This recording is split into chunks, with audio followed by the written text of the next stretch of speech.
नवीन पट्टनायक ओडिशार चर्चित चेहरा दीर्घ 24 वर्ष धरिक मुख्यमंत्री भाव में रही आसथिले एवं तांको अप्रतिद्वंदी नेता मध्य कह जाउतला जननायकर मध्य कई कहते जननायक से स्वाभाविक कहे 24 वर्ष शासन थिले तो सी जो बर्तमान विरोधी दल अच्छा विरोधी दल भूमिका अच्छा सी प्राय सठिक आकलन करिपारुना जे विरोधी दलर प्रकृत भूमिका कौन एवं तांकर कर्तव्य कौन। आमे आपण को जानकी वल्लभ पट्टनायक कथा पूर्व कहीचु सी जमिति सुसंगठित सुवक्तव्य रखुले केंद्र राज्य सरकार पाखरे एवं तांको कथा मानिबा को राज्य सरकार अधिकांश क्षेत्र में बाध्य होते से भली उच्च व्यक्तित्वर पराकाष्ठा देखी पारना नवीन बाबू। तो या पछरे कारण कौन रही नवीन बाबू जो सदृश उच्च मान थे से कहीं निम्न को आसुँच व्यक्तित्व कहीं आसुँच से निजे कहते कि पछरे आउ किए अच्छा ए विषय आज तेरछा माण मु विपिन दास नमस्कार।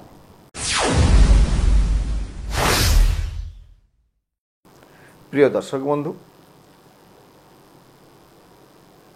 विजु जनता दल क्षमतार जीवार 2 मास पूर्ण हो 2 मास भितर से विभिन्न ढंगरे सरकारी दल भारतीय जनता पार्टी के आक्रमण करने लगी। आलू कथा हो आलू कथारे आंदोलन कला तो बैकफुट गला सेटा ताकू आलू जो 24 वर्ष निरकुंश शासन से करथिला आलू सर्टेज भी होता विजु जनता दल शासन समय आलू सर्टेज होता जहाँपाई से आलू मिशन करथिला खाली केवल आलू नुहे पनीपरिया पियाज अदा रसुण यही सब क्षेत्र में ओडिशा अन्य राज्यगुड़िक निर्भर करुच्छ जोड़ा कि जो 24 वर्ष शासन काल मध्य चाषी मानक किछि व्यवस्था करनथिले नवीन बाबू कारण तांकर एकमात्र लक्ष्य थिला मागणा छता जूता मागणा देकर केमती क्षमता को आसिबे ओडिशा पई किछि करिवे सेटा तांकर पाखरे नथिला। द्वितीय रे जोटी कि ओडिशा जो अस्मिता कथा जोटा कि जो भारतीय जनता पार्टी कही क्षमता को आसिला से अस्मिता विषय रे नवीन बाबू से शब्दटा कौन जान नथिले किंबा तांको जो आडुआल रे जो तांकर नेपथ्य नायक अच्छा भैरव कार्तिकेयन पांड्यान अस्मिता शब्द से खोजिकी 3 दिन पर डिक्शनरी पाइले अस्मिता कौन विजु जनता दल तल स्तर नेता ऊपर स्तर पर्यंत ग्रामांचल स्तर शीर्ष स्थान पर्यंत ये अस्मिता कौन ताको खोजी से जानी पार नथिले मानेटा कौन परस्पर पचरा पचर होते निर्वाचन समय बीजेपी अस्मिता कौन कौच अस्मिता माने कौन जा हो ये जो अस्मितार दही को अस्मिता कथा एमती उठेला भारतीय जनता पार्टी ये अस्मिता कथा ओडिशा रे पूरपल्ली पहुँचला एवं नरेंद्र मोदी को जो मानिया थिला नरेंद्र मोदी बारंबार आसिकरी ओडिशा रे निर्वाचन समय जो ओडिशार अस्मिता कथा कहले सेटा लोक मानक पाखरे पहुँची गला एवं ओडिशार अस्मिता को लोक माने बुझिले जदि आमर 24 वर्षर मुख्यमंत्री नवीन बाबू को आम एथर क्षमता को दौ ताहले जने अण ओडिया शासन मुख्य हेबे एटा ही ओडिशार अस्मिता पर सीधा सड़क हस्तक्षेप एटा को ओडिशावासी को बुझे परिवारे भारतीय जनता पार्टी नेतृमंडली सक्षम होते। तो जो या पर आपण मान देखिए वर्तमान जो क्षेत्र भी आक्रमण करा जाउची समालोचना करा जाउची विजु जनता दलर विशेष करी राजा स्वई प्रमीला मल्लिक एवं नवागता लेखाश्री सामंत सिंगार एवं निजे नवीन पट्टनायक ए माने अस्मिता कथा बारंबार कहीकरी भारतीय जनता पार्टी सरकार को समालोचना करुथवार आक्रमण करथवार आपण लक्ष्य रखिए जे पदे कथा को अस्मिता कथा उठाऊँ आ लेखाश्री तो समस्त सीमा टपी जाइछंती अवश्य तांका पाखरे गोटे भल गुण होउची से जार खाइबे तार गाइबे प्रथमे विजु जनता दल खाउथिले गाउथिले तापरे खाइले भारतीय जनता पार्टी तापाई नवीन बाबू को कौन कौन कहीगले रक्त पिपासु ओडियार लोक मैंने जाकरी देह व्यवसाय कर नारी मैंने दादन कर पुरुष मैंने पुणी एवं नवीन जयगान कर मोर अस्मिता कथा भारी जोरसोर आसपूर्व आम आउ टे पछक जा आपन जदि भैरव कार्तिकेयन पांड्यान को ना नवा आम जदि से सन्यास नहीं जाइर सी भी सक्रिय अच्छा नवीन निवास से मझे थर कही पांड्यान जदि तमिल है अस्मितार प्रश्न आसला ताहले रेल मंत्री अश्विनी वैष्णव से कहीं ना से तो अण ओडिया ताकू केमती ओडिया ग्रहण कले ताकू केमती भारतीय जनता पार्टी ग्रहण कला भल प्रश्नटे पचारि इटी कथा हूँ रेल मंत्री एठी जिते विजु जनता दल ओडिशार अस्मिता पाखे ना केन्द्र रे मंत्रिमंडल से स्थान पाई जेहेतु जड़े ओडिशारू विजु जनता दल जितेकरी पठेले तेणु से मंत्रिमंडल स्थान पाइले जेहेतु केन्द्र मंत्री मंडल स्थान पाई केंद्रीय नेतृत्व में ओडिशा से काम कर द्वितीय कथा हूँ कौन सी हिसाब से ओडिशा शासन से दखल दौना राज्य शासन से दखल दौना केन्द्र शासन से दखल दौरान एटी ट्रांसफर पोस्टिंग कहाँ केमती कौन हम कौटी परिक्रमा प्रकल्प हम कौटी कोटे आसिकी स्पेशल डीजीपी हेबे किए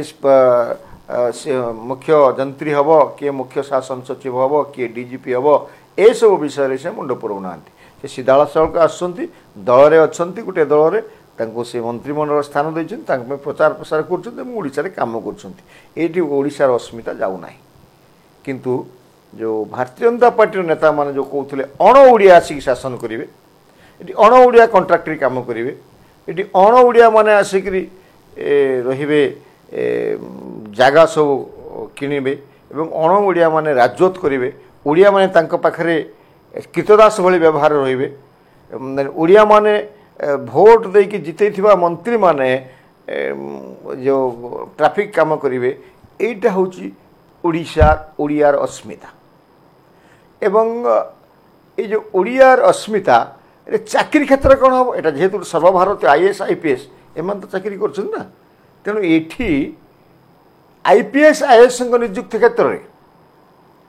तांको स्थान भितर से रे यहाँ ओडिशार अस्मिता काम कर जड़े चीफ सेक्रेटरी हे कि चीफ डीजीपी हे कि डेवलपमेंट सेक्रेटरी हे एठी ओडिशार अस्मिता काम करे ना किंतु जो जदि अण ओडिया शासन मुख्य हे अण ओडिया ओडिशार मंत्री मानू डायरेक्शन देवे किसी न था कि से हूँ ओडिशार ओडियार अस्मिता कथा आसब तो जाऊ बर्तमान आपड़ देखिए विजु जनता दल ये ओडिया अस्मिता को लेकिन भारी डरुची एवं से भूली पारुनी ये अस्मिता शब्द को प्रत्येक कथार आपड़ पुरी रे बलभद्र प्रभु जिते पड़गले गुरुंडी गले से नवीन बाबू सर्वप्रथम जीवन ओडिया प्रथम थर पर ओडिया चिठी लिखिले से अस्मिता कथा रखा ओडिशार अस्मिता द्वारा विपन्न हो अस्मिता माने कौन जे लिखी से जानी ना कि निजे नवीन बाबू जानी ना जहा हो तापर जो कलिंग सम्मान आसला यूनेस्को चिठी लिखिले जदिओ इंग्लीश रे से ओडिशा प्राइड लिखिदे और ओडिशार अस्मिता कथा लिखिदे जदि तापर आपण आसबे आउ टिके वर्तमान को जदि आसबे ताले जो प्रशिक्षण शिविर असेंबली रही नुआ विधानसभा विधायक मानू से जो केंद्रीय मंत्रिमंडल को निमंत्रण कर अतिथि भाव में ताकू विजु जनता दल विरोध करता लेखाश्री प्रमीला मल्लिक सामना को आसते जे या द्वारा ओडियार परंपरा ओडियार संस्कृति ओडिशार इतिहास विकृत हो परंपरा भांगी ओडिशार अस्मिता विपद को टाणी होली कथाटी कही तो सबु कथारे वर्तमान 2024 निर्वाचन पर विजु जनता दल ये अस्मिता को घोषि दूँ सी भूली पारुनी अस्मिता शब्द को कारण विजु जनता दल अस्मिता शब्द जो ही क्षमताच्युत हो तेणु से अस्मिता को एमती भूत भावी गोड़ाऊँच विजु जनता दल को विशेष करके नवीन बाबू को ଏବଂ ଯେଉଁ ଅଛନ୍ତି ଆଢୁଆଳରେ ଅଛନ୍ତି ନେପଥ୍ୟ ସନ୍ନ୍ୟାସୀ ନାୟକ ଭୈରବ କାର୍ତ୍ତିକେୟନ ପାଣ୍ଡିଆନ ତାଙ୍କୁ ଏମିତି ଭାବରେ ଭୂତ ଗୋଡ଼େଇଛି ସେ ଏଇ ଯେଉଁ ଅସ୍ମିତା ଶବ୍ଦରେ ଏତେ ଘାଇଲ ହେଇଛନ୍ତି ଦିନ ରାତି ସବୁବେଳେ ସ୍ୱପ୍ନ ଦେଖୁଛନ୍ତି ଏବଂ ସେଇ ଅସ୍ମିତାକୁ ଆୟୁଧ କରିକି କେତେବେଳେ କହିଲେଣି ଚିଫ୍ ସେକ୍ରେଟାରୀ ଅଣ ଓଡ଼ିଆ ହେଲେ କେତେବେଳେ କହିଲେଣି ଡିଜିପି ଅଣ ଓଡ଼ିଆ ହେଲେ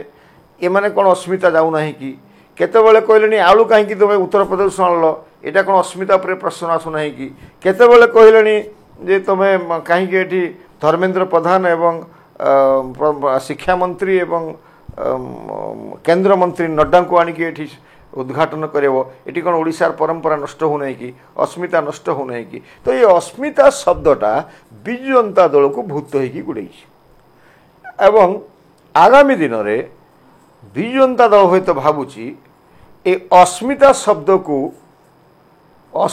ଶବ୍ଦକୁ ଆଧାର କରିକି ଭାରତୀୟ ଜନତା ପାର୍ଟିକୁ ଅସ୍ଥିର କରିବ ଏବଂ ସେ ଅସ୍ମିତାକୁ ନେଇକରି 2027 ପଞ୍ଚାୟତ ନିର୍ବାଚନରେ ଲୋକମାନଙ୍କ ପାଖକୁ ଯିବ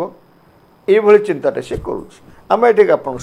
ସ୍ପଷ୍ଟ କରିଦେଉ ଯେ ନବୀନ ପଟ୍ଟନାୟକଙ୍କ ଦଳ ଯେଉଁ ହିସାବରେ ବର୍ତ୍ତମାନ ଭାରତୀୟ ଜନତା ପାର୍ଟିକୁ ଆକ୍ରମଣ କରୁଛି ସମାଲୋଚନା କରୁଛି ସିଏ ଏଇଟା ମଧ୍ୟ ଗୋଟେ ଭୁଲ କରୁଛି ଏ ଅସ୍ମିତାର ଖେଳ ତାର ଖେଳୁ କିଛି ଆପତ୍ତି ନାହିଁ କିନ୍ତୁ 24 ବର୍ଷ ଭିତରେ ପରିବାରଟା ମିଳୁନା ଆମେ ଆପଣଙ୍କୁ ସେଥିପାଇଁ ଆଳୁ କଥା କହିଥିଲୁ ଆଳୁ ଯଦି ମିଳୁନାହିଁ ପିଆଜ ଯଦି ମିଳୁନାହିଁ ପନିପରିବା ଯଦି ଅଭାବ ବିକ୍ରି ହେଉଛି ତା ପାଇଁ ନବୀନ ପଟ୍ଟନାୟକ ସରକାର ଦାୟୀ 24 ବର୍ଷ ଥିଲା ଗୋଟେ ନାହିଁ ଆମର ଷ୍ଟକ୍ ରଖିବା ପାଇଁ ଚାଷୀ ଶୀତଳ ଭଣ୍ଡାର ଆବଶ୍ୟକତା ନାହିଁ ଯେଉଁମାନେ ଥିଲା ଜାନକୀ ବାବୁ କରିବେ ତାକୁ ସବୁ ମାନେ ନଷ୍ଟ କରିଦେଇଗଲେ ସେ ସ୍ତରରେ କିଛି ନାହିଁ ତୁମେ ଯଦି ବର୍ତ୍ତମାନ ବିଜୁ ଜନତା ଦଳର ନେତୃମଣ୍ଡଳୀ ନବୀନ ବାବୁ ଆସିକି କହିବ ଯେ ଏଠି କାହିଁକି ଆଳୁ ସର୍ଟ ହେଉଛି ତାହେଲେ ୟା ପାଇଁ ଦାୟିତ୍ୱ ତୁମେ ନିଜେ କାରଣ ତୁମ ପାଇଁ ଅଭାବୀ ବିକ୍ରି ହେଉଛି ଦରଦାମ ବୃଦ୍ଧି ହେଉଛି ତୁମେ ହିଁ ଋଣ କରେଇଛ ମାଗଣା ଛତା ଜୋତା ଦେଇକି ତୁମ ସମୟରେ ଋଣଗ୍ରସ୍ତ ହେଇଛି ଓଡ଼ିଶା କିନ୍ତୁ ଜିଡିପି ବଢ଼ିନାହିଁ ଅର୍ଥ ମୁଦ୍ରାସ୍ଫୀତି ବଢ଼ିନାହିଁ କିନ୍ତୁ ଆମେ ଋଣ କରି ଚାଲିଛେ କାରଣ ସବୁ ମାଗଣା ଛତା ଜୋତାରେ ଦିଆଯାଉଛି ଆଉ ଯେକୌଣସି ଉପାୟରେ ଯାହା ବି ବର୍ତ୍ତମାନ ଏ ସରକାରକୁ ତୁମେ ସମାଲୋଚନା କରିବ ସେଇଟା ବୁମେରାଙ୍ଗ ହେବ କାରଣ ତୁମେ 24 ବର୍ଷର ଶାସକ ଥିଲ ତ ଯେଉଁ କୋଟିଏ ମେମ୍ବରସିପ୍ ନେବେ ବୋଲି ସଂଗ୍ରହ କରିବେ ବିଜୁ ଭାରତୀୟ ଜନତା ପାର୍ଟି କହୁଛି ଏଇଟା ହୁଏତ ୟାକୁ ଛାନିଆ ହେଇଗଲାଣି ବିଜୁ ଜନତା ଦଳ ଯେଉଁ ହିସାବରେ ଭାଙ୍ଗୁଛି ତାଙ୍କର ଦଳ ସେଇଥିପାଇଁ ହୁଏତ ଅତର୍କିତ ଆକ୍ରମଣ କରୁଛି ଯେକୌଣସି ଉପାୟରେ ନିଜ ସଂଗଠନକୁ ବଞ୍ଚେଇ ରଖିବ କିନ୍ତୁ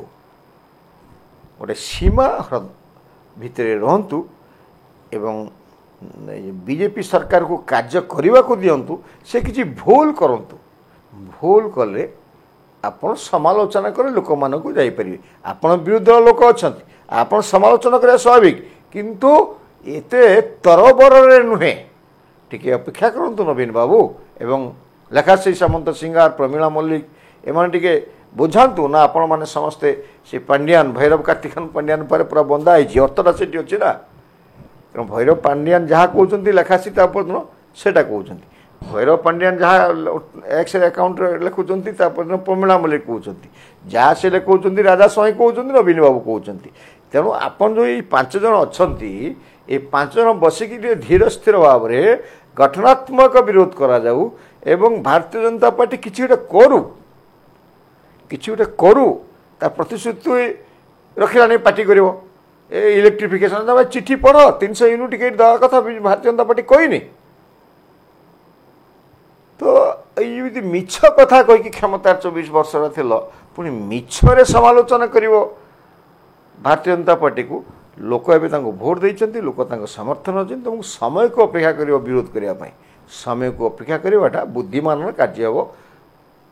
ବିଜୁ ଜନତା ଦଳ ନେତୃମଣ୍ଡଳଙ୍କ ପାଇଁ ନମସ୍କାର।